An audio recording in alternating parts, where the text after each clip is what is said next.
Cross over to Cape Town, where a family in Cape Town's Samora Machel informal settlement has lost two of their children to suspected food poisoning.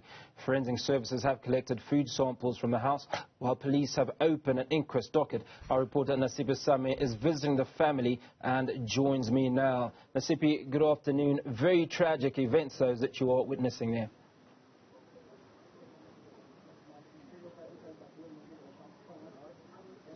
Tragic indeed. I mean, the Velada family here in Samora Machel, as you put it, are still reeling from the loss and grief following the death of their 1-year-old Mzwandile and also 4-year-old Maria last week Tuesday. This follows, as you mentioned, a suspected food poisoning where police have investigated an inquest docket and are currently working at finding out what exactly led to the death of the children. And we understand that on that very same Tuesday, the family had dinner where the children were served pap, sour milk, meat, including chocolate. And they then noticed a couple of hours later that the children then started falling ill. One of the children started vomiting, and that is when the parents raised the alarm or were concerned.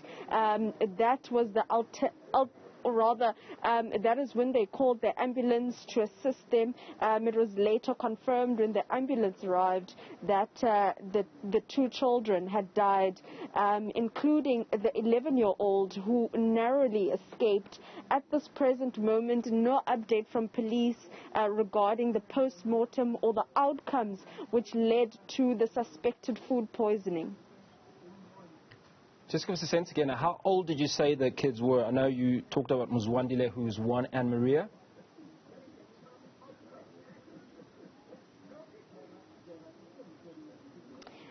So Mzwandile was 1 year old, Maria 4 years old, and those two were the members that the Velada family lost on Tuesday. We also are aware that the 11-year-old, their brother, older brother rather, also fell ill on that very same night. However, he narrowly escaped and is still with the family. However, the family is saying that they are still distraught and cannot believe, the tragic incident that occurred on Tuesday, from a family of 5 to now a family of 3. And we do understand that the family is saying that they cannot afford the funeral service for the two young ones, and they feel that the lives of these two children have been cut short.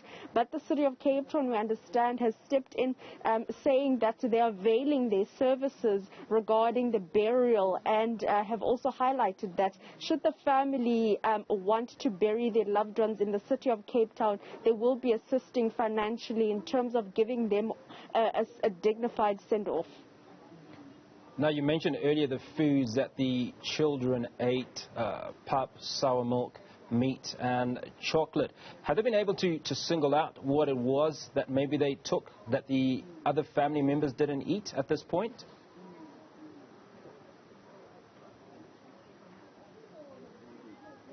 At this point, that is still unclear.